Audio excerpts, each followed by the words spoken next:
প্রাণের নবী ও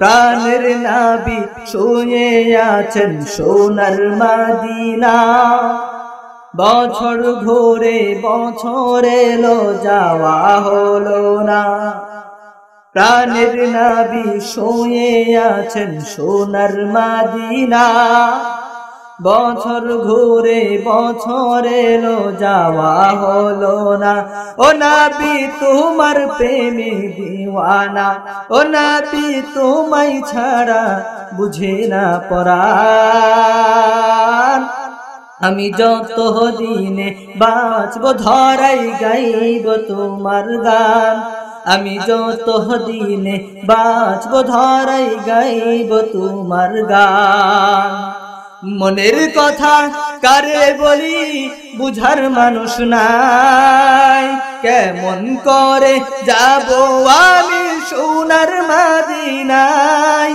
ও মনের কথা কারে বলি বুঝার মানুষ নাই কেমন করে যাব আমি সোনার মদিনায় কতজন কত কথা বলে মোরে হায় পাখি হলে উড়ে যেতাম সোনার মদিনায় ও নবী তোমার প্রেমে দিওয়ানা ও নবী তোমায় ছাড়া বুঝে না পরাণ আমি যত দিনে বাঁচব ধরাই গাইব তোমার গান আমি যত দিনে বাঁচব ধরাই গাইব তোমার গান দু চোখ বন্ধ হওয়ার আগে নিয় রব্বানা দু হাত তুলে দুয়া করি কবুল করো না ও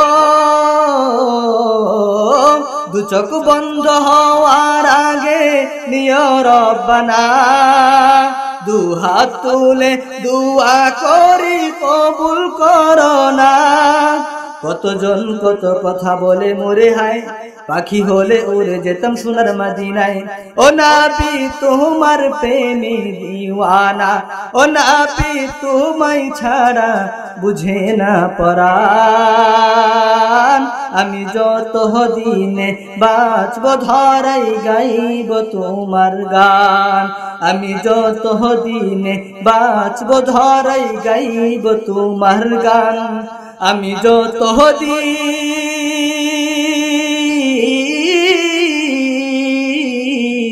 বাঁচব ধরাই গাইব তোমার গান আল্লাহু আকবার الذي أرسل إلى الناس كافة بشيرا ونذيرا وداعيا إلى الله بإذنه وسراجا وقمرا منيرا أما بعد فأعوذ بالله من الشيطان الرجيم بسم الله الرحمن الرحيم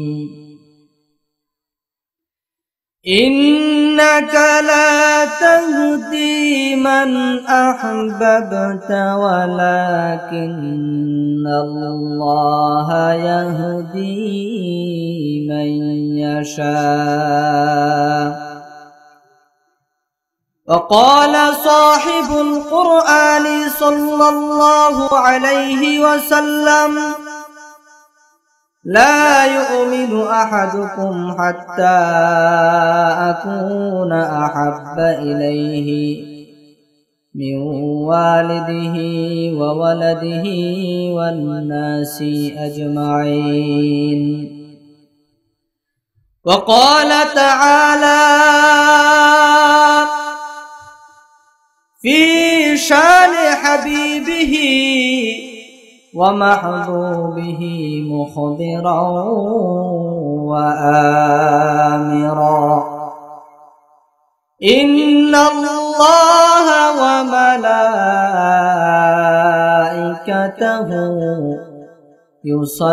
يصلون على النبي يا أيها الذين آمنوا صلوا عليه وسلموا تسليما بلغ العلا بكماله كشف الدجى بجماله حسنت جميع خصاله صلوا عليه وآله دکھا دیا الہی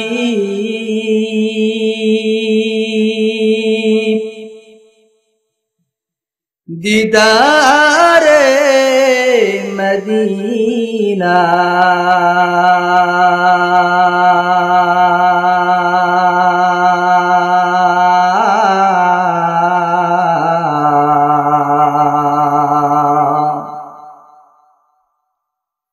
دکھا دیا الہی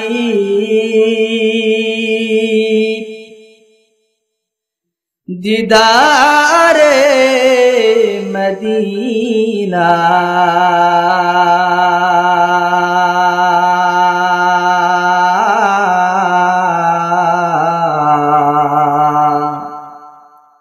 بنا دے ہم کو غبار مدینہ بلغ العلا بکمالہ کشف الدجى بجمالہ حسنت جمیع خصالہ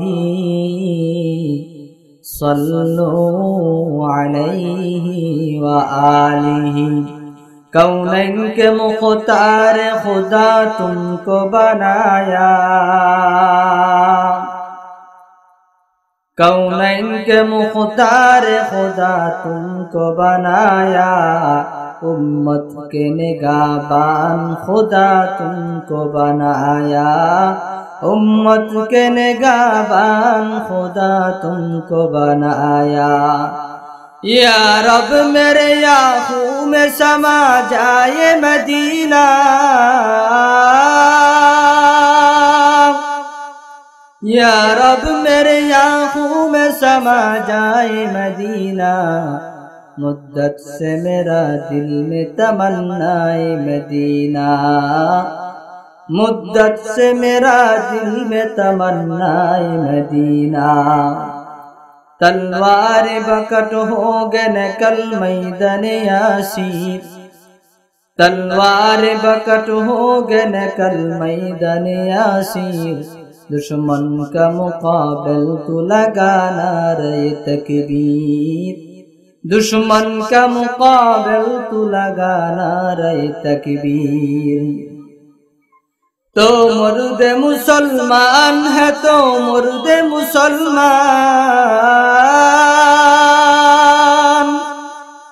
تو مرد مسلمان ہے تو مرد مسلمان ایک ہاتھ میں تلوار ایک ہاتھ میں قرآن ایک ہاتھ میں تلوار ایک ہاتھ میں قرآن الحمدللہ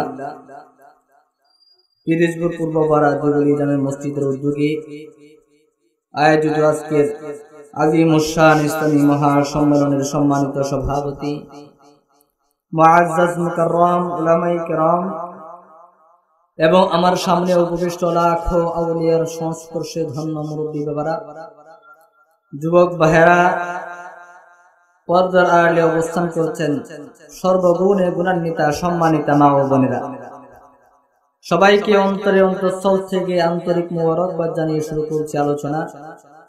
সর্বপ্রথম মহান আল্লাহ পাক রব্বুল আলামিনের দরবারে লাখো কোটি শুকরিয়া জ্ঞাপন করছি যে আল্লাহ পাক রব্বুল আলামিন আমাদেরকে ভালোবেসে মহব্বত করে কোরআনুল কারীমের মাহফিলে উলামায়ে কেরামের সুহবতে আসার বসার মতো তৌফিক দান করেছেন। এই জন্য সবাই অন্তরে অন্তঃস্থল থেকে প্রাণ খুলে জুড়ে সুরে বলি আলহামদুলিল্লাহ। আজকের মাহফিলে আসতে পেরে আমরা খুশি না বেজার? জোরে আওয়াজ দিয়ে বলতে হবে খুশি না বেজার? অনেকে হয়তো ভাবতেছেন শুরুমুলু বক্তা, মনে করছেন নেত্রনাথ বক্তা এটা বড় সর হইব, মনে সারা হইব শুধু নিবাড়া এটা একটু গান করবো। গত কয়েকদিন আগে জামালপুর গেছি মাহফিলে, ওখানে ছিলাম প্রধান বক্তা। তো সবাই তো হয়তো ভাবছে বক্তা হইতেছে হয়তো বড় সর হইব, আমার দিচ্ছে আমাদের ছাত্রদের সাথে খাইবার লেগে। তো খাইবার বসছি, সভাপতি সাহেব বলতেছে বাইরেও প্রধান বক্তা আইব। সভাপতি সাহেব তো জানে না প্রধান বক্তা বসা, তো শুরু মোটর বেড়া মনে করছে আমাদের ছাত্র হইব, সবাই বাইরে প্রধান বক্তা ছাত্রী বাইরে।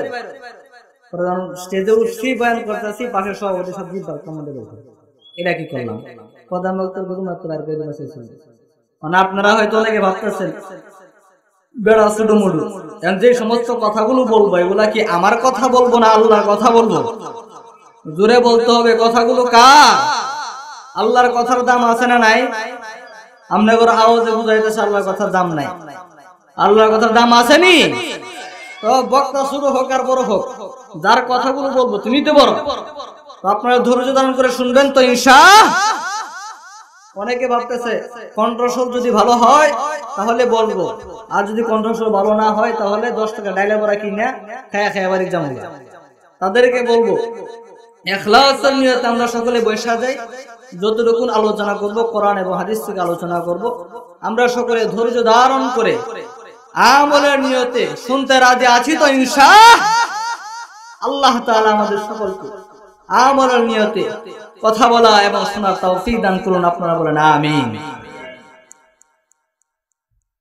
এই মাহফিলের মধ্যে আসার উদ্দেশ্যটা কি? আমাদের আলোচনা করার উদ্দেশ্য কি?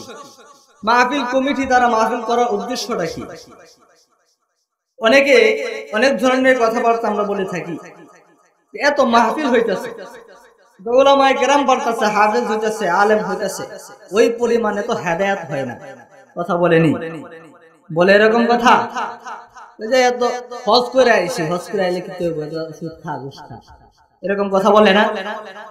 তাদের কথা অনুযায়ী বোঝা যায় হেদায়েতের মালিক মনে কোনো আলেম। হেদায়েতের মালিক কারা? জোরে বলতে হবে হেদায়েতের মালিক কে? প্রশ্ন করতে পারেন, আল্লাহ যদি হেদায়েতের মালিক হয় তাহলে আপনারা বয়ান করেন কেন? প্রশ্ন আছে না নাই?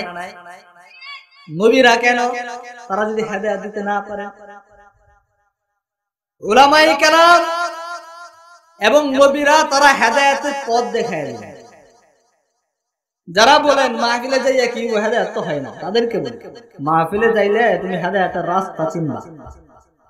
উলামায়ে কেরাম তোমাকে দেখাবে ফারিকুন ফিল জান্নাহ ওয়া ফারিকুন ফিস সার, এটা জান্নাতের রাস্তা না জাহান্নামের রাস্তা। এই পথে চললে তুমি জান্নাতে যাইবা, এই পথে চললে তুমি জাহান্নামে যাইবা।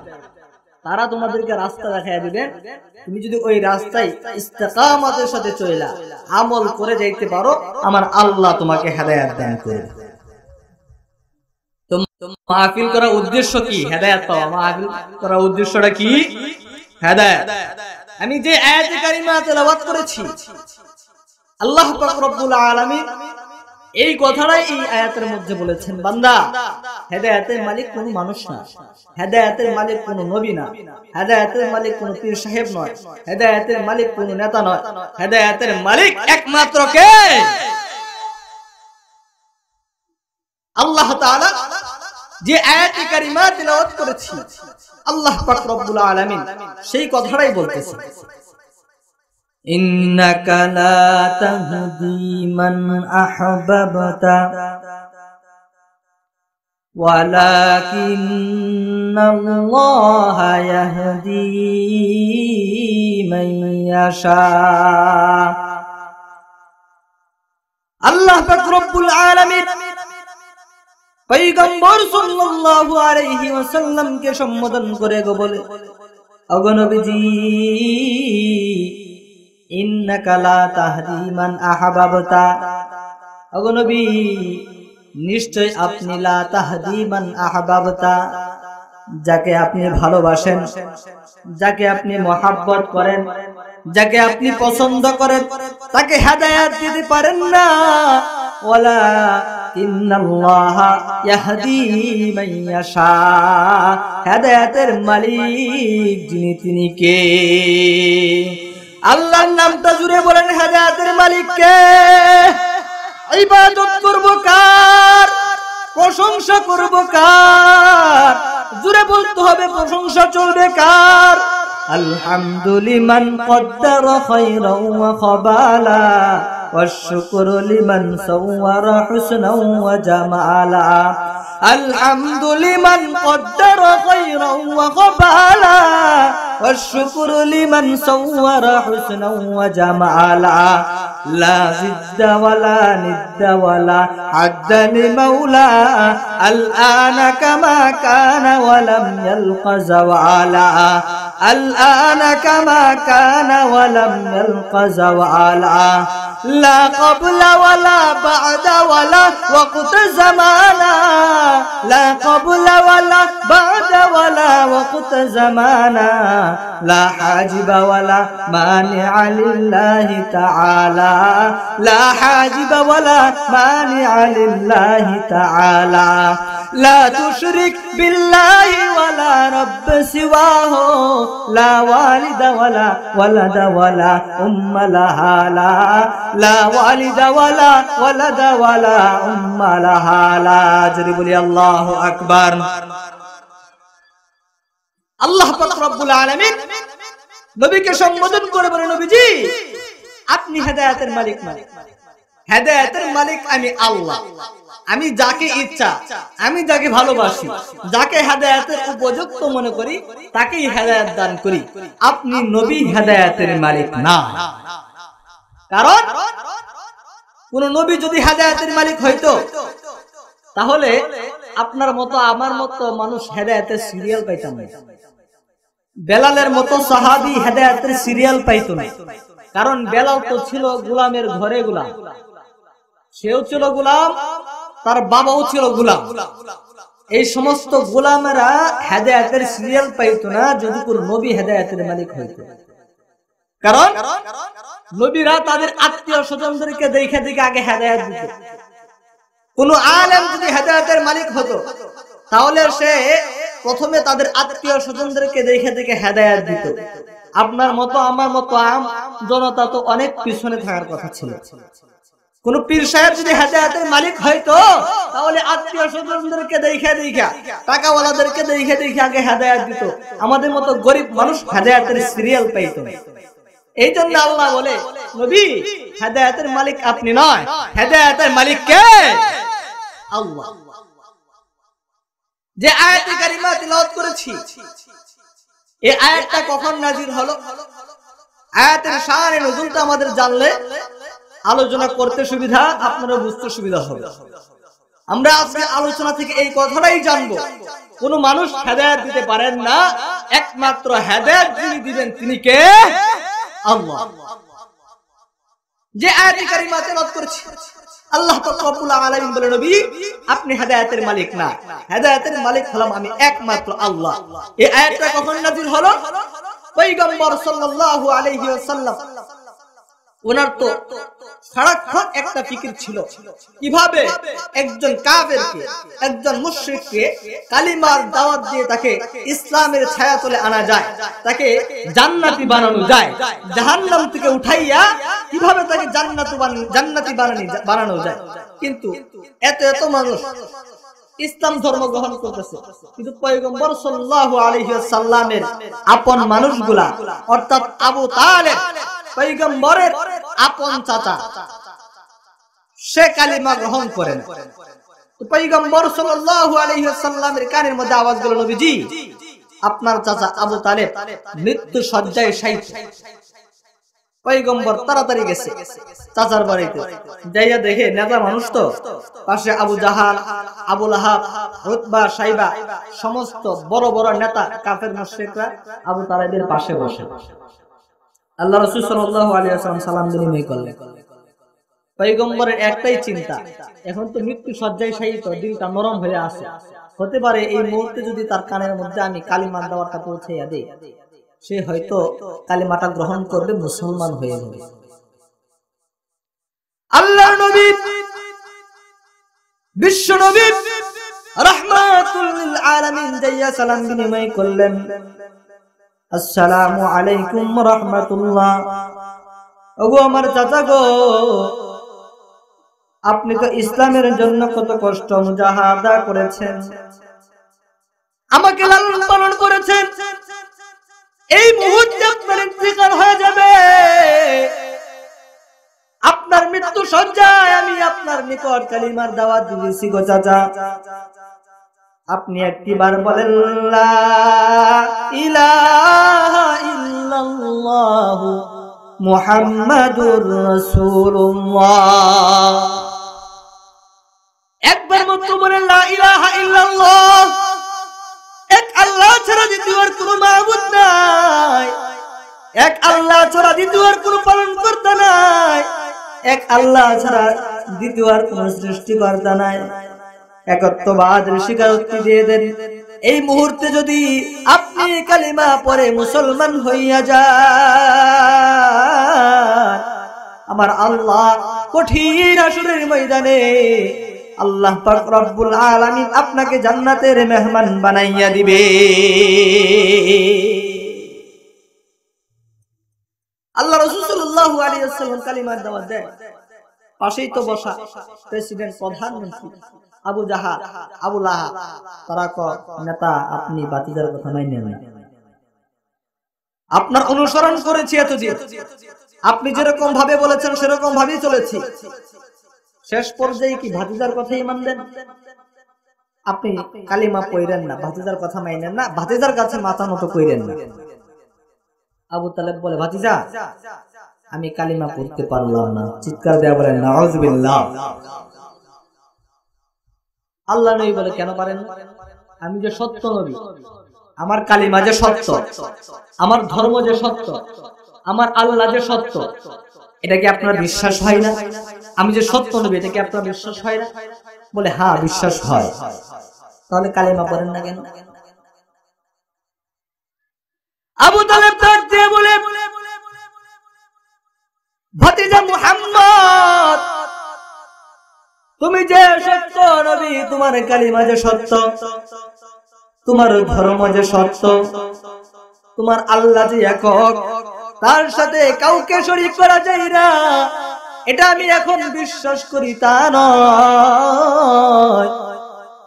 যেদিন নাকি তুমি মুহাম্মদের আগমন হয়েছে, সেই দিনই আমি বুঝে গেছি তুমি সাধারণ কোনো মানব না, আমার আল্লাহ তোমাকে মহামানব বানাইয়া দুনিয়াতে পাঠাইছে।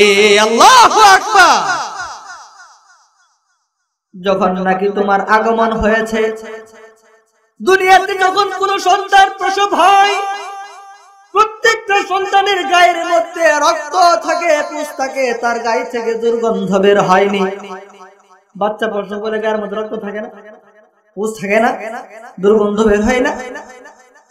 আবু তালেব ডাক দেয়া বলে, ভাতিজা রে, দুনিয়াতে যখন কোন সন্তানের আগমন হয়, প্রত্যেকটা সন্তানের গায়ের মধ্যে রক্ত থাকে, পুষ থাকে, দুর্গন্ধ বের হয়, কিন্তু তোমার আগমনটা তাদের থেকে বিপরীত হয়েছে। আমি তো সেই দিনে বুঝে গেছি তুমি সাধারণ কোনো মানব না। যেদিন নাকি তোমার আগমন হয়, তোমার মা আমিনা বলে প্রত্যেকটা সন্তানের গায়ের মধ্যে রক্ত থাকে, পুষ থাকে, শরীর থেকে দুর্গন্ধ বের হয়। কিন্তু ভাতিজা মুহাম্মদ তোমার আগমনটা তাদের থেকে বিপরীত হয়েছে। কে যেন মা আমিনার গর্ভের মধ্যে গোসল করাইয়া মিষ্টি আম্বরের সুঘ্রাণ লাগাইয়া দুনিয়াতে পাঠাইছে। তোমার গায়ের মধ্যে রক্ত নাই, কোনো পুজ নাই। ডেকোরেটর ভাই কই? তোমার গায়ের মধ্যে কোনো রক্ত নাই, কোনো পুজ নাই।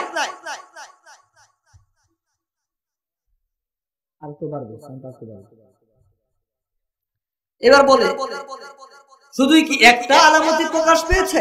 না, একটা অনেক। কিরকম? দুনিয়াতে যখন কোন সন্তান প্রসব হয় তার নাভির সঙ্গে একটা নার থাকে না? জোরে বলতে হবে, থাকেনি? থাকে না?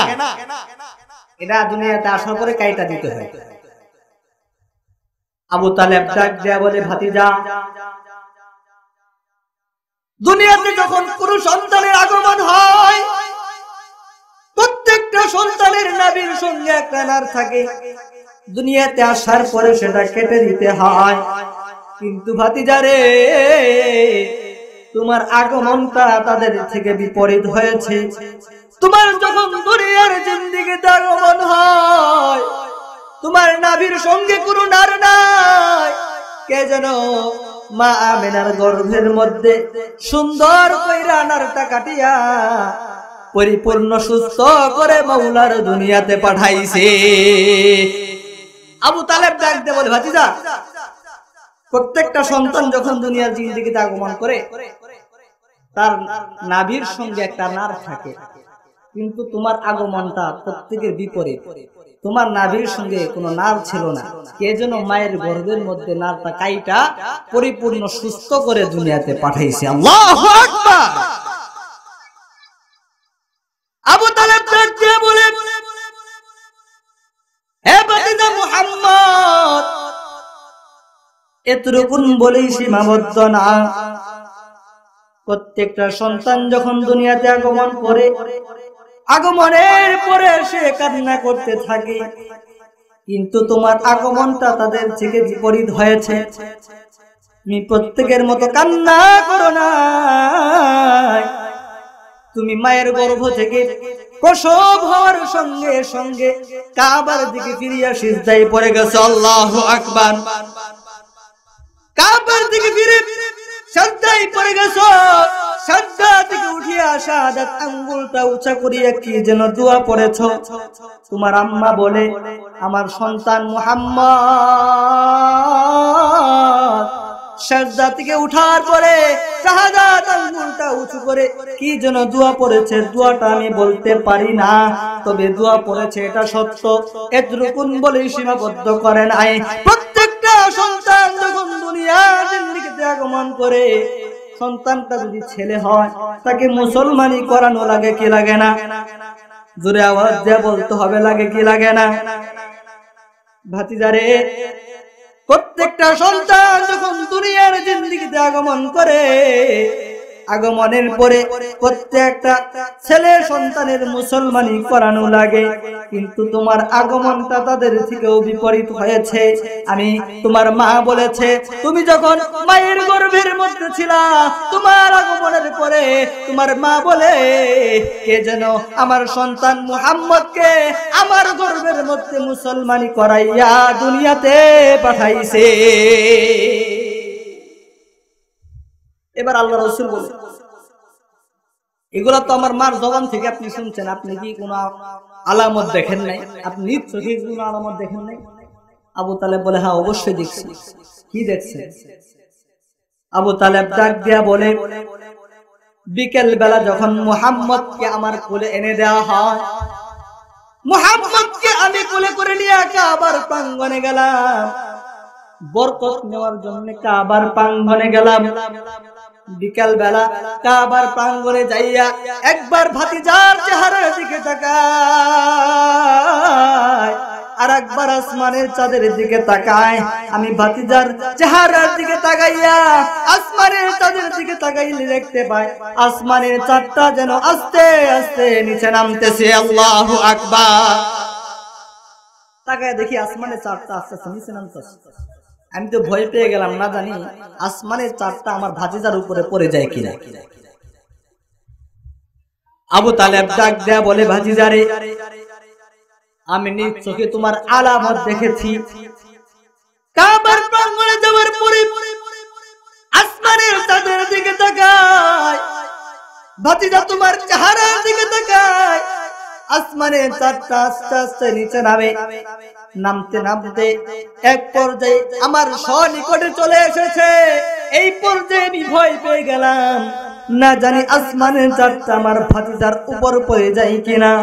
ভয় পেয়ে ভাতিজার চেহারার দিকে তাকায়, ভাতিজার চেহারার দিকে তাকাইয়া দেখি আসমানের চাঁদের কোনো ক্ষমতা নাই। আমার ভাতিজা মুহাম্মদের হাত যদি ডান দিকে যায়, আসমানের চাঁদও ডান দিকে যায়। ভাতিজার হাত যদি বাম দিকে যায়, আসমানের চাঁদও বাম দিকে যায়। তখন আমি বুঝে গেলাম আসমানের চাঁদের কোনো ক্ষমতা নাই। আমার ভাতিজার হাতের আঙ্গুলের ইশারার মাধ্যমে আমার আল্লাহর আসমানের চাঁদ ঘোরাফেরা করে। আল্লাহু আকবার। তখনই আমি বুঝে গেছি তুমি সাধারণ কোন মানব না, তুমি একজন মহামান। তো এত আলামত বর্ণনা করছে। এবার আল্লাহ রাসূল বলে, তো আপনি জানেন আমি সত্য নবী, আমার আলামত গুলো আপনি যেদিন আমি আগমন করেছি সেদিন আপনি বুঝে গেছেন, তাহলে কালিমাটা বইরালাম। আবু জাহাল ডাক দেয়া বলে, আবু তালেব, এতদিন আপনাকে নেতা মানছি, এই মুহূর্তে যদি আপনি ভাতিজার কথা মানেন, ভাতিজার কথা মাইনা যদি ইসলাম ধর্ম গ্রহণ করেন, এটা আমাদের জন্য লাঞ্ছনাজনক, অপমানজনক। আপনার মৃত্যুর পরে আমরা এই সমস্ত অপবাদগুলো মানুষের কানে কানে পৌঁছাইয়া দিব। আবু তালেব একজন এমপি মানুষ, একজন মন্ত্রী মানুষ, আমাদের নেতা হইয়া শেষ পর্যন্ত ভাতিজার কথা মাইনা কবরের মধ্যে গেছে, এটা আমাদের জন্য অপমানজনক, আপনার জন্য অপমানজনক। সুতরাং আপনি ভাতিজার কথা মাইলেন না, কালিমা পড়িলেন না, এগুলা পড়লে আমাদের জন্য লাঞ্ছনা বয়ে নিয়ে আসবে। আল্লাহ রাসূল বলে আপনি কালিমা পড়েন, আর নেতারা বলে আপনি কালিমা পড়েন।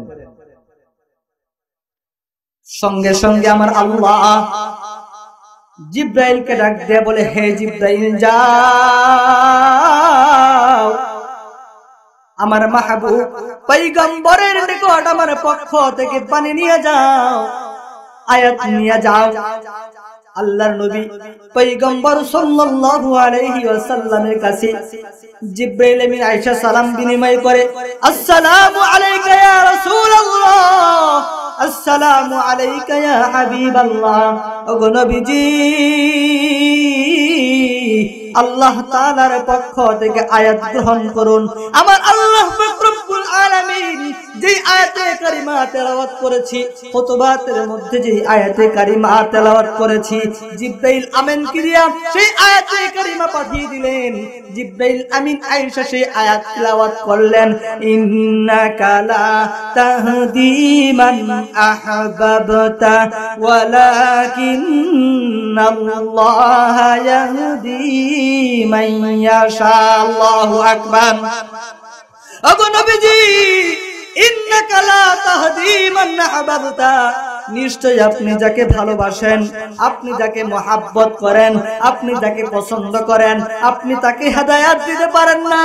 ওয়ালাকিন্নাল্লাহ ইয়াহদি মান ইয়াশা, কারণ আমি আল্লাহ যাকে ভালোবাসি, যাকে হেদায়েতের উপযুক্ত মনে করি, আমি আল্লাহ তাকে হেদায়েত দান করি। আপনি হেদায়েত দিতে পারেন না, আপনি হেদায়েতের মালিক না। আপনি যদি হেদায়েতের মালিক হইতেন, তাহলে এই যে আমার বেলালের মতো সাহাবী হেদায়েতের সিরিয়াল পাইতো না। আমরা যারা গরিব ছিলাম হেদায়েতের সিরিয়াল পাইতাম না। উলামায়ে কেরাম যদি হেদায়েতের মালিক হইতো, কোন নবী যদি হেদায়েতের মালিক হতো, কোন নেতা যদি হেদায়েতের মালিক হতো, তাহলে আমাদের মতো সাধারণ মানুষ হেদায়েতের সিরিয়াল পাইতাম না। এই কথাটাই আমরা জানি। মসজিদে নববীর মুয়াজ্জিন ছিলেন হযরত বেলাল। বেলাল রে তার কণ্ঠ বালা না, তার স্বর বালা না, খাটো মানুষ, ফুটগুলা এই মোটা মোটা, কোন দিক দিয়ে এসে বালা না, আবার গোলামের ঘরে গোলাম। হ্যাঁ, মসজিদে নববীর মুয়াজ্জিন। মুনাফিকরা এসে আল্লাহ রাসূল সাল্লাল্লাহু আলাইহি ওয়াসাল্লামকে কান কথা বলছে, নবীজি বেলাল রাজা মসজিদে নববীর মুয়াজ্জিন বানাইছেন, এটা তো বড় একটা দায়িত্ব। কিন্তু বেলাল তো গোলামের ঘরে গোলাম, বংশ পরিচয় ভালো না, দেখতে খাটো, কালো, কণ্ঠস্বরও ভালো না। অথচ আপনার সাহাবীদের মধ্যে অনেক সাহাবী আছে যাদের কণ্ঠস্বর ভালো, বংশ পরিচয় ভালো, আপনি তাদেরকে মসজিদে নববীর মুয়াজ্জিন বানান। আল্লাহ রাসূল তাদের কথা মেনে নিছে, মাইনা কণ্ঠস্বর ভালো দেখে একজন মুয়াজ্জিন নিয়োগ দিছে। তো উনি 3 দিন যাবত আযান দিচ্ছে। হঠাৎ করে জিবরাইল আমিন আয়েশা বলেন, নবীজি আপনার মসজিদে নববীতে কি আজকে 3 দিন যাবত আযান হয় না? আল্লাহ রাসূল বলে, হ্যাঁ হয়তো, আগে থেকে এখন সুন্দর আযান হয়। জিবরাইল আমিন বলে, না আযান মনে হয় না। না আযান হয়, অনেক নতুন মুয়াজ্জিন নিয়োগ দিয়েছি, সুমধুর কণ্ঠে আযান দেয়। জিবরাইল ডাক দিয়ে বলে, নবীজি বেলাল তো আবেগের সাথে আল্লাহ তাআলাকে রাজি খুশি করার উদ্দেশ্যে আযান দিত, কিন্তু এখন যে আযান হয় এটা আওয়াজ হয়, এই আযান আল্লাহর আরশ পর্যন্ত পৌঁছায় না। সেই বেলাল মসজিদে নববীর মুয়াজ্জিনের চাকরি দেওয়ার পরে আল্লাহ তাআলার কাছে দোয়া করেছেন, আল্লাহ যে সমস্ত দোষের কারণে আমার চাকরি চলে গেছে, আমি কালো, এই কালোটা আমার দোষ না, আপনি স্বয়ং নিজে আমাকে কালো বানাইছেন, দোষ হইলে আপনার দোষ। আমি খাটো, খাটো তো আপনি আল্লাহ নিজে বানাইছেন, আমি নিজে থেকে খাটো হই নাই, দোষ হইলে আপনার দোষ।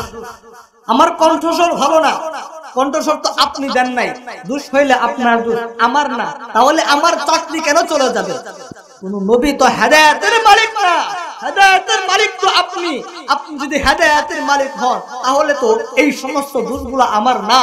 সুতরাং আমি মসজিদে নববীর মুয়াজ্জিন হতে চাই।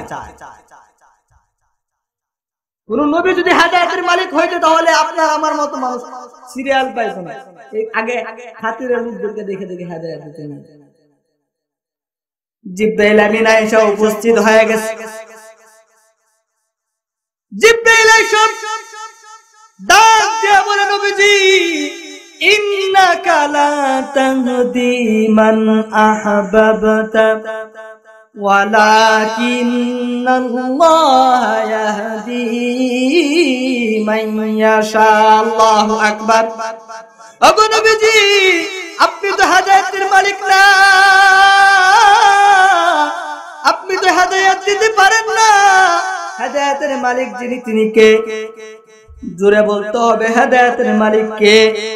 কিন্তু পয়গম্বরের অন্তরের মধ্যে ব্যথা, কারণ আবু তালেব পয়গম্বর সাল্লাল্লাহু আলাইহি ওয়াসাল্লামের জন্য অনেক কষ্ট করেছে, অনেক মুজাহাদা করেছে, ইসলামের জন্য অনেক কষ্ট করেছে, অনেক মুজাহাদা করেছে।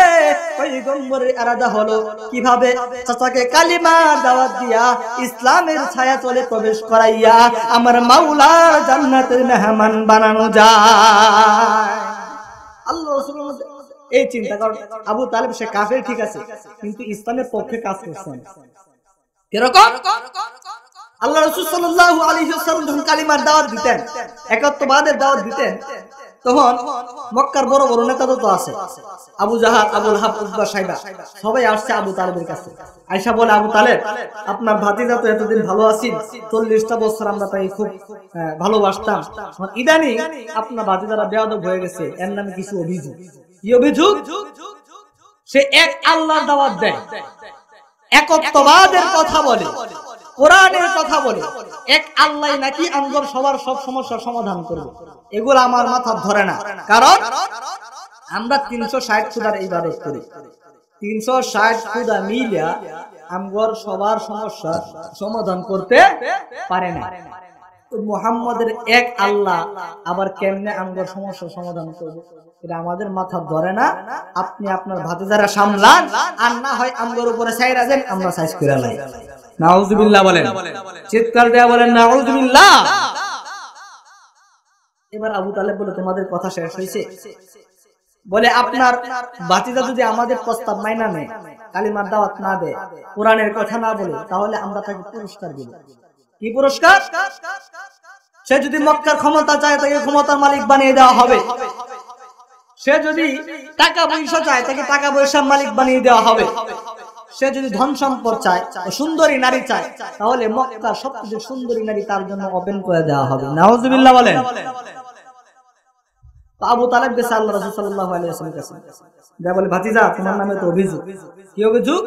তুমি নাকি এই কথা দাওয়াত দাও, কোরআনের কথা বলো, এক আল্লাহর কথা বলো, এগুলা তো নিয়ে অনেক সমালোচনা হয়, তুমি এগুলা বন্ধ করে দাও। যদি বন্ধ করে দাও তাহলে তোমার জন্য কিছু পুরস্কার আছে।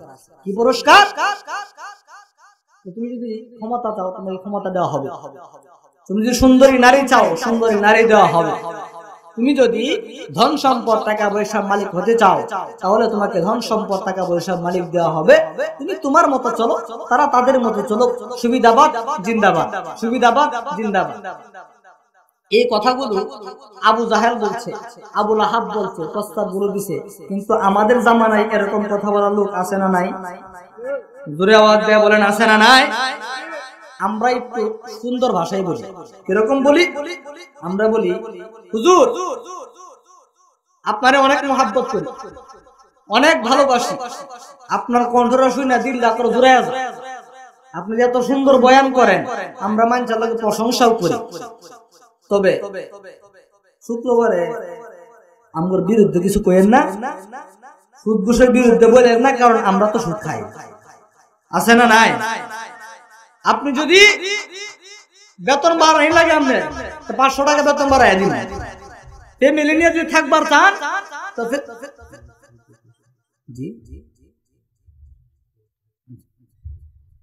যদি কোয়ার্টার চান, ফ্যামিলি নিয়ে থাকবার চান, তাহলে ফ্যামিলি নিয়ে থাকার সুব্যবস্থা করে দেব।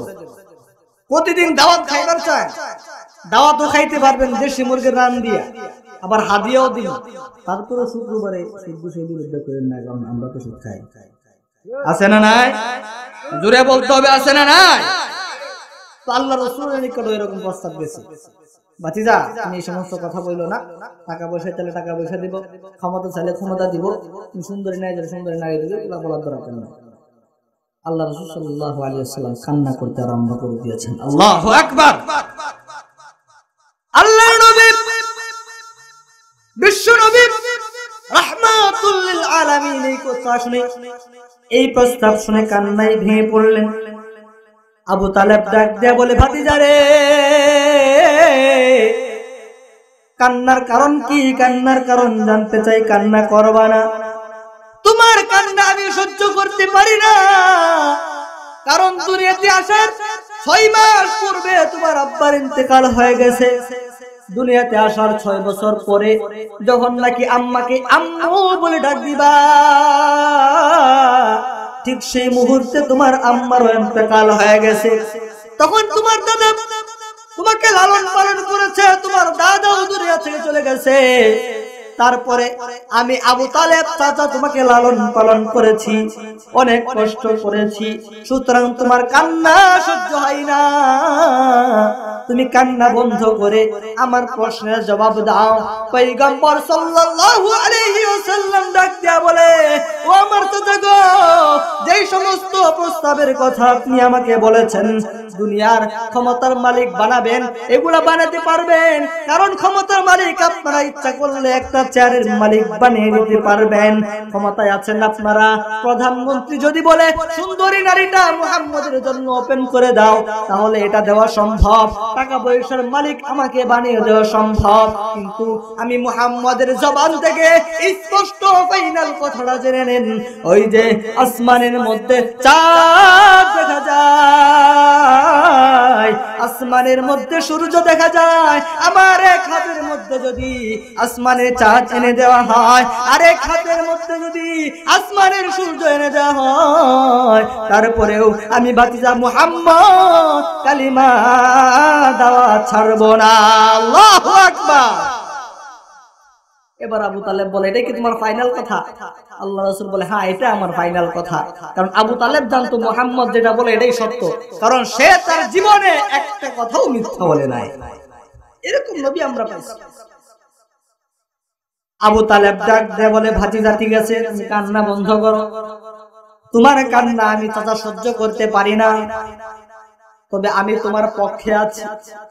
আমিও তোমার সঙ্গে ওয়াদা করলাম, তুমি তোমার কালিমা দাওয়াত চালাইয়া যাও, কোরআনের দাওয়াত চালাইয়া যাও। যত বিপদ আসবে, যত জুলুম আসবে, প্রথমে আমার উপর আসবে, তারপর তোমার উপর আসবে। অর্থাৎ যতক্ষণ পর্যন্ত আমার জান থাকবে ততক্ষণ পর্যন্ত ভাতিজা মুহাম্মদ আমি তোমাকে কিছু হতে দেব না। আবু তালেবের কথা শুনে বুঝলেন যে আল্লাহ রাসূল সাল্লাল্লাহু আলাইহি ওয়াসাল্লামকে সে নিজের জান থেকেও বেশি ভালোবাসতো। কথা বলেন ঠিক কিনা? যে হাদিসে মুবারাকা তেলাওয়াত করেছি, আল্লাহ রাসূল সাল্লাল্লাহু আলাইহি ওয়াসাল্লাম এই কথা বলেছেন, লা ইউমিনু আহাদুকুম হাত্তা আকুনা আহাব্বা ইলাইহি মিন ওয়ালিদিহি ওয়া ওয়ালাদিহি ওয়ান নাসি আজমাইন। পয়গম্বর ডাক দেয়া বলে, হে আমার উম্মতের দল, আমি পয়গম্বর বলে দিলাম, লা ইউমিনু আহাদুকুম হাত্তা আকুনা আহাব্বা ইলাইহি মিন ওয়ালিদিহি ওয়া ওয়ালাদিহি ওয়ান নাসি আজমাইন। যতক্ষণ পর্যন্ত তোমরা তোমাদের পিতা মাতা আত্মীয় স্বজন, তোমাদের ধন সম্পদ, তোমাদের ছেলে সন্তান মেয়ে সন্তান অর্থাৎ সমস্ত মানুষ থেকে, সমস্ত অর্থ সম্পদ থেকে, এমনকি তোমার নিজের জান থেকে যতক্ষণ পর্যন্ত আমি মুহাম্মদ পয়গম্বর সাল্লাল্লাহু আলাইহি ওয়াসাল্লামকে বেশি ভালোবাসতে না পারবা ততক্ষণ পর্যন্ত তোমরা মুমিন হতে পারবে না, ততক্ষণ পর্যন্ত তোমরা জান্নাতি হতে পারবে না। আল্লাহ রাসূল বলে, যতক্ষণ পর্যন্ত তোমরা নিজের জান থেকেও আমাকে বেশি ভালোবাসতে না পারবা ততক্ষণ পর্যন্ত তোমরা জান্নাতি হতে পারবে না। আর এদিকে আবু তালেব বলে, যতক্ষণ পর্যন্ত আমার গায়ে এক ফোঁটা রক্ত থাকবে, আমার জান থাকবে, ততক্ষণ পর্যন্ত তোমার কিছু হতে দেব না। তো আল্লাহ রাসূলের হাদিস অনুযায়ী বোঝা যায় আবু তালেব জান্নাতি। কথা বলেন ঠিক কিনা? এখন আপনাদেরকে প্রশ্ন করে বলি, আবু তালেব আল্লাহ রাসূল সাল্লাল্লাহু আলাইহি ওয়াসাল্লামকে নিজের জান থেকে বেশি ভালোবাসা জান্নাতি না জাহান্নামী? জোরে বলতে হবে, জান্নাতি না জাহান্নামী? এখন সে আল্লাহ রাসূলকে বেশি ভালোবাসা জাহান্নামে কেন যাবে? এই কেনটা জানার দরকার আছে না নাই? জোরে বলতে হবে, দরকার আছে না নাই? পয়গম্বর ডাক দেয়া বলে, চাচা আপনি ইসলামের জন্য অনেক কষ্ট করেছেন, অনেক মুজাহাদা করেছেন, সুতরাং আমি আপনার নিকট কালিমার দাওয়াত দেই। এই মুহূর্তে আপনার ইন্তেকাল হয়ে যাবে, ইন্তেকালের সঙ্গে সঙ্গে যদি কালিমা ছাড়া মারা যায়, কবরে যাইতে দেরি হবে, আমার মাওলার জাহান্নামের আগুন আপনাকে পাকড়াও করতে দেরি করবে না। পয়গম্বর কালিমার দাওয়াত দেয়, আবু তালেব না করে না, কালিমা পড়বো না, কালিমা পড়বো না। তুমি সত্য নবী এটা আমি জানি, তোমার আল্লাহ সত্য এটা আমি জানি, জান্নাত আছে জাহান্নাম আছে এটা আমি জানি, তোমাকে নিজের জান থেকেও বেশি ভালোবাসি। তারপরেও আমি দুনিয়ার লাঞ্ছনার কথা শুনে, অপবাদের কথা শুনে তোমার মাওলার জাহান্নামটাকে আমি বেছে নিলাম। আবু তালেব আল্লাহ রাসূলকে নিজের জান থেকে ভালোবাসে সে জাহান্নামী। কারণ হলো সে জানতো পয়গম্বর সত্য নবী, আল্লাহ রাসূল সত্য নবী, আল্লাহ এক, তার সাথে কাউকে শরীক করা যায় না। পয়গম্বর সাল্লাল্লাহু আলাইহি ওয়াসাল্লাম শেষ নবী, জান্নাত আছে জাহান্নাম আছে সবকিছু যাই নাও সে মানতো না। অর্থাৎ সে নবীকে ভালোবাসতো ঠিক আছে, কিন্তু নবীকে অনুসরণ করতো না। কথা বলেন ঠিক কিনা? ও ভাই মুসলমান, যে আয়াতে কারিমা তেলাওয়াত করেছি, আল্লাহ পাক রব্বুল আলামিন বলে, ইন্নাকা লা তাহদি মান আহবাবতা ওয়ালাকিন্নাল্লাহ ইয়াহদি মান ইয়াশা। আল্লাহ পাক রব্বুল আলামিন পয়গম্বরকে সম্বোধন করে বলে, নবী গো, ইন্নাকা লা তাহদি মান আহবাবতা, নিশ্চয় আপনি যাকে ভালোবাসেন, আপনি যাকে মহব্বত করেন, পছন্দ করেন, আপনি তাকে হেদায়েত দিতে পারেন না। ওয়ালাকিন্নাল্লাহ ইয়াহদি মান ইয়াশা, হেদায়েতের মালিক যিনি তিনি কে? জোরে আওয়াজ দিয়ে বলতে হবে, হেদায়েতের মালিক কে? मैं आशिक मौला हो मेरे इश्क निराला, ये जुमला जहां जिनके तजल्ली से उजाला, ये जुमला जहां जिनके तजल्ली से उजाला। मा दर्द जहां गैर खुदा यार नदारिम, मा दर्द जहां गैर खुदा यार नदारिम, जुज़ याद खुदा ही चद गरकार नदारिम, जुज़ याद खुदा ही चद गरकार नदारिम। जरे बोले अल्लाहु আকবার। আবু তালেব ডাক দেয়া বলে, ভাতিজা নিজের জান থেকেও তোমাকে বেশি ভালোবাসি। যতক্ষণ পর্যন্ত গায়ের মধ্যে এক ফোঁটা রক্ত থাকবে ততক্ষণ পর্যন্ত তোমার কিছু হতে দেব না। নবীকে নিজের জান থেকেও ভালোবাসা আবু তালেব জান্নাতে যেতে পারবে না। অথচ হযরত ওমর আবু জাহাল এলান করছে, হে আমার রাজ্যের মানুষ সকল, এমন কোন বীর পুরুষ আছো নাকি, এরকম কোন সাহসী ব্যক্তি আছো নাকি, যে নাকি মুহাম্মদের কল্লাটা আমার হাতে এনে দিতে পারবা। ওমর দাঁড়াইয়া গেছে, দাঁড়াইয়া বলে, ও প্রধানমন্ত্রী, আমি ওয়াদা করলাম, ঘোষণা করলাম, যতক্ষণ পর্যন্ত আমি হযরত মুহাম্মদ পয়গম্বরের কল্লাটা এনে দিতে না পারবো ততক্ষণ পর্যন্ত আমি ঘরে ফিরব না। আবু তালেব আল্লাহ রাসূলকে নিজের জান থেকে ভালোবেসে সে জাহান্নামী, আর ওমর আল্লাহ রাসূলের কল্লা আনবার গেছে, সে হয়ে গেছে জান্নাত। আশ্চর্য ব্যাপার, যে শত্রু সে জান্নাতি, যে বন্ধু সে জাহান্নামী। কারণটা কি? সেই কথাটাই আল্লাহ বলে, ইন্নাকা লা তাহদি মান আহবাবতা ওয়ালাকিন্নাল্লাহা ইয়াহদি মান ইয়াশা। জোরে বলি আল্লাহু আকবার। ওগো নবীজি, নিশ্চয় আপনি যাকে ভালোবাসেন, যাকে মুহাব্বত করেন, আপনি তাকে হেদায়েত দিতে পারেন না। আবু তালেবকে আপনি ভালোবাসেন, আবু তালেবকে আপনি মুহাব্বত করেন, আবু তালেব আপনাকে বেশি ভালোবাসে, তারপরও আবু তালেব জাহান্নামী। হযরত ওমর আপনার কল্লা আনবার জন্য চলে গেছে, কল্লা আনার পরেও সে জান্নাতে হয়ে যাবে। ওমর তরবারি হাতে নিয়ে পয়গম্বর সাল্লাল্লাহু আলাইহি ওয়াসাল্লামের কল্লা আনার জন্য চলে যায়। প্রতিমধ্যে নব মুসলিম নতুন মুসলমান হয়েছে নাঈম বিন আব্দুল্লাহর সঙ্গে সাক্ষাৎ। নাঈম বিন আব্দুল্লাহ ডাক দেয়া বলে, হে ওমর, কি ব্যাপার, কি ব্যাপার? তোমার চেহারার মধ্যে পেরেশানির ছাপ, হাতের মধ্যে তরবারি, হাতের মধ্যে তরবারি নিয়ে কোথায় যাও? হযরত ওমর ডাক দেয়া বলে, আমি মুহাম্মদের কল্লা আনবার যাই। কারণ আবু জাহাল বলেছে, প্রধানমন্ত্রী বলেছে, যদি মুহাম্মদের কল্লা এনে দিতে পারি তাহলে রাজ্যের সমস্ত মানুষের সামনে ওপেন ঘোষণা করেছে, মুহাম্মদের কল্লা যে এনে দিতে পারবে আমি তাকে 100 উট দিয়া পুরস্কারে পুরস্কৃত করব। বলি নাউযুবিল্লাহ। আবু তালেব পয়গম্বরকে ভালোবাসে জাহান্নামী, উমর আল্লাহ রাসূলের কল্লা আনবার যায় জান্নাতে। আল্লাহু আকবার। নবীর ভালোবাসার দরকার আছে কি নাই? জোরে বলতে হবে, দরকার আছে না নাই? হৃদয় উজাড় করে আমি ভালোবাসি তোমায়, ভালোবাসি তোমায়। হৃদয় উজাড় করে আমি ভালোবাসি তোমায়, ভালোবাসি তোমায়। ভুলিনি তাই আমি আজো, ভুলিনি তাই আমি আজো, হে প্রিয় নবী তোমায়। হৃদয় উজাড় করে আমি ভালোবাসি তোমায়, ভালোবাসি তোমায়। হৃদয় উজাড় করে আমি ভালোবাসি তোমায়, ভালোবাসি তোমায়। থাকবে কত আর দূরে দূরে তুমি আমাকে ছেড়ে, থাকবে কত আর দূরে দূরে তুমি আমাকে ছেড়ে।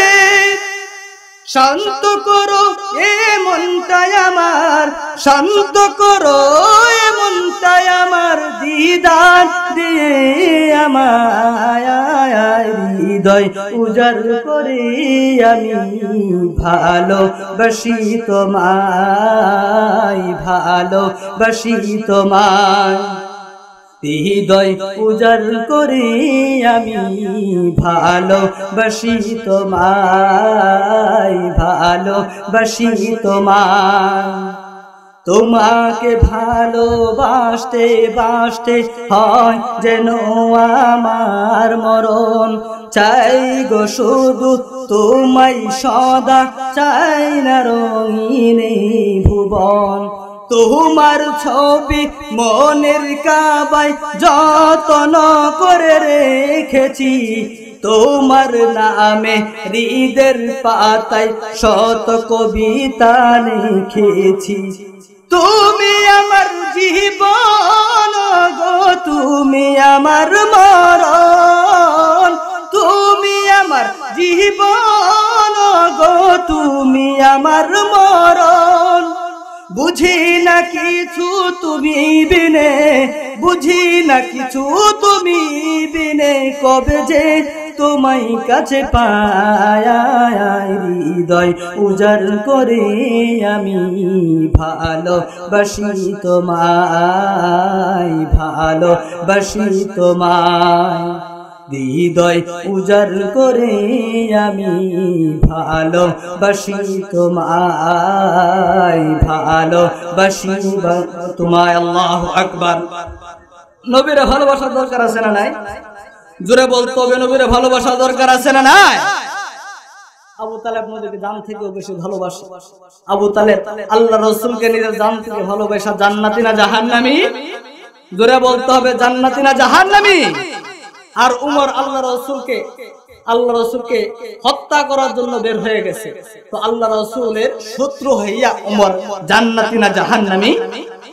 জান্নাতি। আশ্চর্য ব্যাপার, আল্লাহ তাআলার খেলা।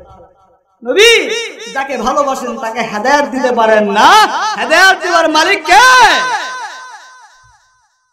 হযরত ওমর তরবারি হাতে নিয়ে বের হয়ে গেছে। প্রতিবন্ধী নতুন মুসলমান নাঈম বিন আব্দুল্লাহর সঙ্গে সাক্ষাৎ। নাঈম বিন আব্দুল্লাহ ডাক দিয়ে বলে, হে ওমর, তোমার চেহারার মধ্যে পেরেশানির ছাপ, তরবারি হাতে নিয়ে কোথায় যাও? ওমর ডাক দেয়া বলে, প্রধানমন্ত্রীর সঙ্গে ওয়াদা করেছি, ঘোষণা করেছি, যতক্ষণ পর্যন্ত মুহাম্মাদের কল্যাণ আনতে না পারবো ততক্ষণ পর্যন্ত ঘরে ফিরব না। নাঈম বিন আব্দুল্লাহ রে ডাক দেয়া বলে, হে নাঈম বিন আব্দুল্লাহ, মুহাম্মাদের কল্যাণের জন্য বের হয়ে গেছি, এই মুহূর্তে তুমি যদি আমার সামনে বাধা হয়ে দাঁড়াও, আমিও তোমাকে বলে দিলাম সাবধান, বাধা হয়ে দাঁড়াইবা না। যদি বাধা হয়ে দাঁড়াও মুহাম্মাদের কল্যাণের পূর্বে আমি ওমর বলে দিলাম তোমার কল্লাটা এখনই ফেলে দিও, বলি নাউযুবিল্লাহ।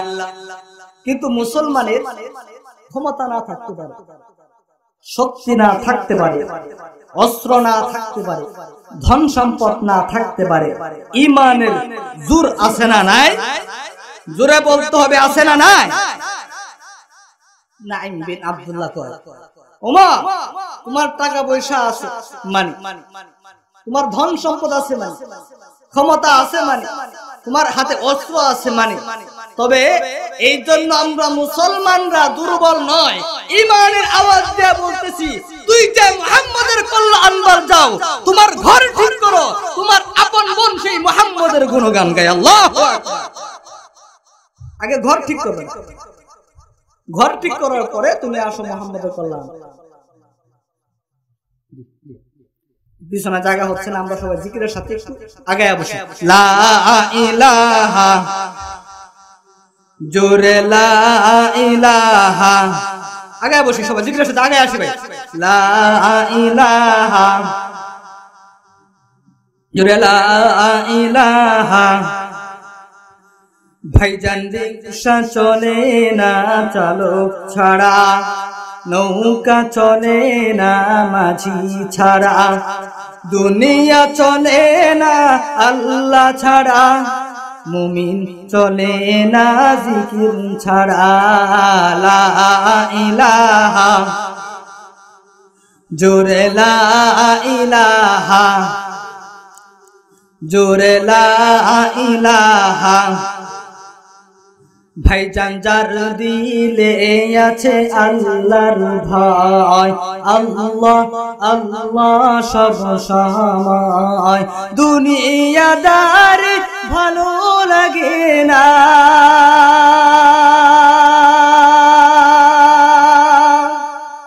দুনিয়াদার ভালো লাগে না, ভালো লাগে শুধু যিকরুল্লাহ।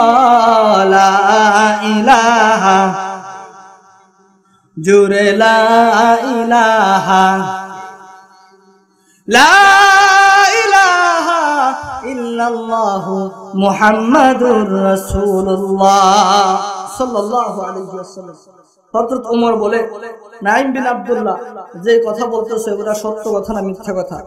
নাঈম বিন আব্দুল্লাহ বলে, সত্য কথা বলছি। তোমার আপন বোন যে মুহাম্মদের কল্লা আনার জন্য তুমি বের হয়ে গেছো, তোমার আপন বোন এবং ভগ্নিপতি সেই মুহাম্মদের আল্লাহর কালিমা পড়া মুসলমান হয়ে গেছে। হযরত ওমর সাথে সাথে বাড়ির দিকে রওনা হয়ে গেছে।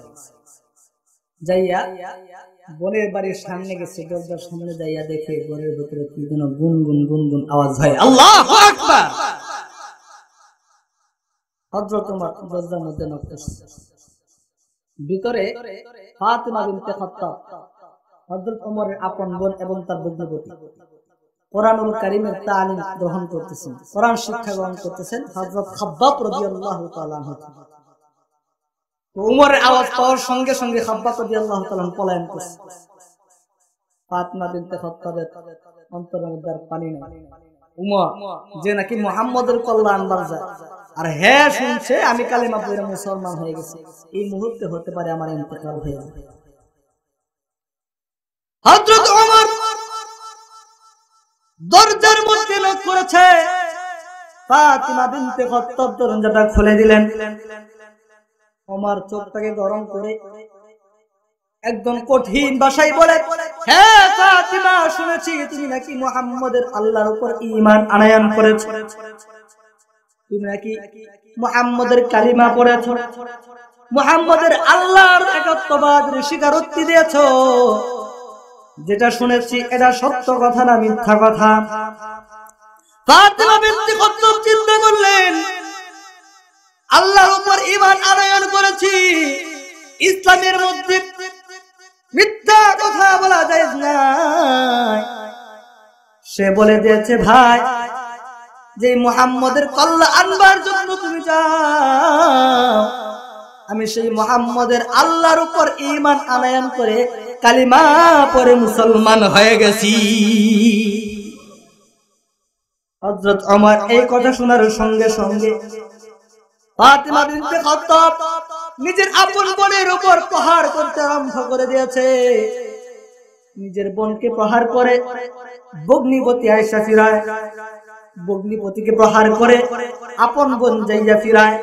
এরকম ভাবে একের পর এক প্রহার করতে করতে এক পর্যায়ে ফাতিমা বিনতে খাত্তাব অজ্ঞান হয়ে গেছে। অজ্ঞান হয়ে যাওয়ার পরে যখন জ্ঞান ফিরে আসলো, ফাতিমা বিনতে খাত্তাব ডাক দিয়ে বলে, হে ভাই উমর, দুনিয়াতে আমার মাও নাই বাবাও নাই, একমাত্র আপনজন হলা তুমি আমার ভাই। আজকে একত্ববাদের স্বীকারোক্তি দেওয়ার কারণে, কালিমা পড়ার কারণে আপন ভাই তুমি আমাকে এরকম ভাবে প্রহার করতে পারলা না। দরদ মাখা কণ্ঠে যখন এই সমস্ত কথাগুলো ফাতিমা বিনতে খাত্তাব বলতে লাগলেন, এবার হযরত ওমর আস্তে আস্তে নরম হয়ে আসলেন। ওমর ডাক দেয়া বলে, হে ফাতিমা, আমি যখন তোমার ঘরের মধ্যে প্রবেশ করব, ঘরের মধ্যে প্রবেশ করার পূর্বে তোমার ঘরের মধ্যে কি যেন গুনগুন গুনগুন আওয়াজ হচ্ছিল। কিসের আওয়াজ হচ্ছিল আমাকে বলো? ফাতিমা বিনতে খাত্তাব চিন্তা করলেন, ওমর দেখি আস্তে আস্তে নরম হয়ে আসছে, এই মুহূর্তেই তাকে কালিমার দাওয়াত দিতে হবে, হক কথাগুলো বলতে হবে। ফাতিমা বিনতে খাত্তাব ডাক দিয়ে বলে, হে ওমর, তুমি ক্ষমতার মালিক হতে পারো, তুমি অস্ত্রের মালিক হতে পারো, টাকা পয়সার মালিক হতে পারো, তোমার শক্তি থাকতে পারে, তাকত থাকতে পারে, তবে আমার জবান থেকে শুনে নাও, এই মুহূর্তে তোমার হাতে কোরআন দেওয়া যাবে না, কারণ তুমি তো নাপাক। তুমি যদি পবিত্র হও, কালিমা পড়ো, তাহলে তোমার হাতে কোরআন দেওয়া যাবে। এই কথা আড়ালে বৈশা বৈশা খাব্বাব রাদিয়াল্লাহু তাআলা আনহু শুনে, যে নাকি কোরআন শিক্ষা দিয়েছিল, খাব্বাব রাদিয়াল্লাহু তাআলা আনহু বের হয়ে আসে। এবার ওমরকে ডাক দিয়ে বলে, ভাই ওমর, তুমি যদি কোরআনকে দেখতে চাও, কোরআন পড়তে চাও, তাহলে প্রথমে তোমাকে পাক হতে হবে, পবিত্র হতে হবে। তুমি যাও, গোসল করে আসো, ওযু ইস্তেনজার হাজত পূর্ণ করে তুমি পবিত্র হয়ে আসো, তাহলে আমি খাব্বাব তোমার হাতে কোরআন তুলে দেব। হযরত ওমর গোসল করে পবিত্র হইয়া খাব্বাবের সামনে এসে উপস্থিত। খাব্বাব রাদিয়াল্লাহু তাআলা আনহু কোরআনুল কারীমটা তুলে দিলেন। আরবি ভাষী ছিলেন হযরত ওমর, তখন আরবি ভাষার সাহিত্যের প্রতিযোগিতা ছিল, কে কার থেকে বেশি আরবি বলতে পারে। খাব্বাব রাদিয়াল্লাহু তাআলা আনহু কোরআনুল কারীমের একটা কপি হযরত ওমর রাদিয়াল্লাহু তাআলা আনহুর হাতে তুলে দিলেন। হযরত ওমর আরবি ভাষী ছিলেন, আরবি ভাষা বুঝতেন। হযরত ওমর 16তম পারা একদম খুলে সূরাতুত তাহা বের করলেন, আর এক এক করে আয়াত তেলাওয়াত করতেছেন। আল্লাহু আকবার, চিৎকার দেয়া বলেন আল্লাহু আকবার।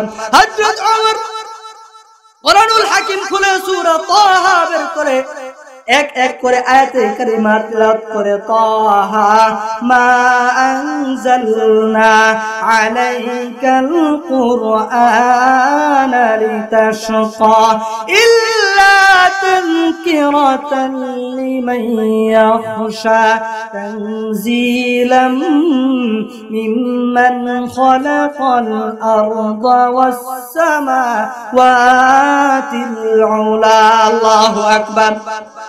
হযরত ওমর কোরআনুল হাকিম তিলাওয়াত করে এক এক করে কোরআনুল হাকিমের আয়াত তিলাওয়াত করে, একদিকে তিলাওয়াত করে, অন্যদিকে সে কান্না করতেছে। আল্লাহু আকবার। কোরআনুল হাকিম তিলাওয়াত করে আর কান্না করে, এক পর্যায়ে 8 নম্বর আয়াত, এই আয়াত বলে তিলাওয়াত করে চিৎকার দিয়ে কান্না করতেছে, ওয়া আনা তারতুকা ফাসতামি' লিমা ইউহা ইন্নানি আনা আল্লাহ, ইন্নানি আনা আল্লাহ লা ইলাহা ইল্লা আনা ফা'বুদনি। হযরত ওমর আয়াতুল কারিমা তেলাওয়াত করে অর্থগুলো বুঝে আসে, আর চোখ দিয়ে ঝরঝর করে পানি আসে। হযরত ওমর তেলাওয়াত করে, ওয়া আনা তারতুকা ফাসতামি' লিমা ইউহা ইন্নানি আনা আল্লাহ, নিশ্চয় আমি আল্লাহ একক, ওয়া আনা ফা'বুদনি, আমি আল্লাহর ইবাদত করো, আমি আল্লাহর দাসত্ব করো। ইবাদত করব কার? জোরে বলতে হবে, ইবাদত করব কার? চিৎকার দিয়ে আল্লাহর নামটা বলেন আল্লাহ, চিৎকার দিয়ে বলেন আল্লাহু আকবার। হযরত ওমর কোরআনুল হাকিম তেলাওয়াত করে আর কান্না করে। খাব্বাব ডাক দিয়ে বলে, ভাই ওমর, কি ব্যাপার, কি ব্যাপার, কোরআনুল হাকিম তেলাওয়াত করো, বুঝলাম, কান্নার কারণ কি জানতে চায়? হযরত ওমর বলে, জানি না, আমি আমার রবের পরিচয় পেয়ে গেছি, যেই মুহাম্মদের কল্যাণ আনবার যায়। আজকে দেখি মুহাম্মদের আল্লাহর পরিচয় পাওয়ার পরে মুহাম্মদের আল্লাহ যেন আমাকে আস্তে আস্তে ইসলামের দিকে প্রবেশ করাইতেছে। আল্লাহু আকবার। হযরত ওমর মুহাম্মদের কল্যাণ বাজায়, আর হে ওমর হয়ে গেছে কালিমা পয়রা মুসলমান, জান্নাতি, আর আবু তালেব পয়গম্বরকে ভালোবাসা হয়ে গেছে জাহান্নামী। এটাই খেলা, এটাই খেলা। এই কথাটাই আল্লাহ তাআলা বলে, যে আয়াতে কারিমা তেলাওয়াত করেছি, আমার আল্লাহ পাক রব্বুল আলামিন বলে, ইন্নাকা লা তাহদি মান আহবাবতা ওয়ালাকিন্নাল্লাহা ইয়াহদি মান ইয়াশা। আল্লাহ পাক রব্বুল আলামিন জিবরাইলকে ডাক দিয়ে বলে, হে জিবরাইল যাও মুহাম্মদের নিকট আমার পক্ষ থেকে বাণীটা পৌঁছাইয়া দাও। জিবরাইল আমিন আয়েশা পয়গম্বর সাল্লাল্লাহু আলাইহি ওয়াসাল্লামকে জানিয়ে দিলেন, নবী গো,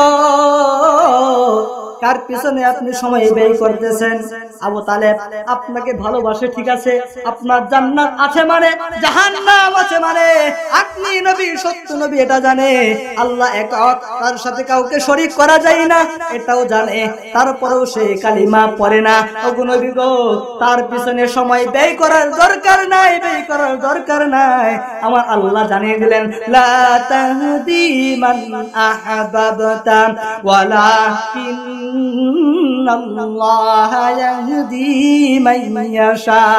আপনি যাকে ভালোবাসেন, যাকে মুহাব্বত করেন, তাকে হেদায়েত দিতে পারেন না। হেদায়েত দেওয়ার মালিক যিনি, তিনি কে? আল্লাহ হেদায়েতের মালিক, আপনি হেদায়েত দিতে পারেন না। কেন? আবু তালেব কেন জান্নাতে যেতে পারবে না? সে জানতো নবী সত্য নবী, আল্লাহ এক, তার সাথে শরীক করা যায় না, জান্নাত আছে জাহান্নাম আছে, তারপরেও সে মানে না। অর্থাৎ পয়গম্বরকে ভালোবাসে ঠিক আছে, কিন্তু অনুসরণ করে না। দুইটা জিনিস থাকলে আপনি জান্নাতে হতে পারবেন। এক নাম্বার হলো পয়গম্বরকে ভালোবাসা, দুই নাম্বার হলো তার অনুসরণ। এই দুইটার মধ্যে যদি একটা না থাকে তাহলে জান্নাতে যাওয়ার সুযোগ নাই। আবু তালেব পয়গম্বরকে ভালোবাসে, কিন্তু ছিল না তার মধ্যে অনুসরণ। আরেকজন আল্লাহ রাসূল সাল্লাল্লাহু আলাইহি ওয়াসাল্লামের পিছনে নামাজ পড়ছে। পয়গম্বর যেরকম ভাবে পাগড়ি বাঁধে, সেও এরকম ভাবে পাগড়ি বাঁধে। আল্লাহ রাসূল যেরকম ভাবে জামা পরতো, সেও এরকম ভাবে জামা পরতো। আল্লাহ রাসূল যেরকম ভাবে নামাজ পড়তো, সেও এরকম ভাবে নামাজ পড়তো। আল্লাহ রাসূল পিছনে দাঁড়ায়া। তবে হঠাৎ করে একদিন জিবরাইল আয়েশা মুনাফিকদের একটা লিস্টই আল্লাহ রাসূল সাল্লাল্লাহু আলাইহি ওয়াসাল্লামের হাতে দিলেন, দিয়ে বলে, নবীজি এই যে নেন, মুনাফিকদের একটা লিস্ট আল্লাহ তাআলা পাঠাইছে। আল্লাহ রাসূল সাল্লাল্লাহু আলাইহি ওয়াসাল্লাম লিস্টটা হাতে নিয়ে দেখে যে লোকটা আল্লাহ রাসূলের পিছনে নামাজ পড়ে, পয়গম্বরের মতো পাগড়ি বাঁধে, আল্লাহ রাসূলের মতো জামা পরে, এই লোকটার নাম সবার আগে। আল্লাহ রাসূল বলে যে, ভাই জিবরাইল, নামের মধ্যে কি কোনো ভুল চুল আছে না? জিবরাইল কো, না, এই লিস্টটা তো আল্লাহ করেছে, এখানে তো ভুল থাকার কথা না। কো, না, আমার মনে হয় এখানে কোনো ভুল আছে। কেমনে? আরে যে লোকের নাম প্রথমে হ্যাঁ তো আমার পিছনে নামাজ পড়ে, আল্লাহ জিবরাইল ডাক দিয়ে বলে, এটা এক নাম্বার বাটপার, এক নাম্বার। এ আপনার পিছনে নামাজ পড়া ঠিক আছে, আপনার অনুসরণ করা ঠিক আছে, আপনি যেরকম ভাবে জামা পরেন হে ওরকম ভাবে জামা পরে, কিন্তু সে আপনাকে ভালোবাসে না। আপনার পিছনে নামাজ পড়া মসজিদ থেকে বাইর হয়ে ইমাম সাহেব বালানা আছে না নাই? দূরে বলতে হবে আছে না নাই? সামনে সামনে করে কলিজারে ছিঁড়ে দিয়ে বলছে, কিন্তু শাস্ত্র বই এই কয় ইমাম সাহেবের নামাজ গিয়া দিই কি ইমাম সাহেবের ঠ্যাং ডানাই বেহাতে এটা ইমাম সাহেবের ঠ্যাং দেখবার লাগবে। অর্থাৎ সামনে সামনে প্রশংসা করে, অর্থাৎ ভালোবাসে না, সামনে সামনে খুব দেখে। আল্লাহ রাসূলকে ডাক দেয়া বলে, নবীজি এটা এক নাম্বার বাটপা। আল্লাহ তাআলা বলে, ইন্নাল মুনাফিকিনা ফিদ দারকিল আসফালি মিনান নার, জাহান্নামের সর্বনিম্ন জাহান্নামে হয়ে যাবে। চামড়া তুলালু বাইরিয়া ইমাম সাহেবের বিরুদ্ধে শরণ করো না। আবু তালেব আল্লাহ রাসূল সাল্লাল্লাহু আলাইহি ওয়াসাল্লামকে ভালোবাসা জান্নাতি না জাহান্নামী? আর আব্দুল্লাহ ইবনে উবাই ইবনে সুলুল আল্লাহ রাসূল সাল্লাল্লাহু আলাইহি ওয়াসাল্লামকে অনুসরণ করত, কিন্তু ভালোবাসতো না। আল্লাহ রাসূলকে দেখাইতো, ইয়া রাসূলুল্লাহ আমি পরিপূর্ণভাবে আপনাকে অনুসরণ করি, কিন্তু পিছনে যাইয়া আল্লাহ রাসূলকে মারার ষড়যন্ত্র করত। দুইটা জিনিস আব্দুল্লাহ ইবনে উবাই ইবনে সুলুলের মধ্যে নাই ভালোবাসা, ছিল অনুসরণ। আর আবু তালেবের নিকট ছিল ভালোবাসা, ছিল না অনুসরণ।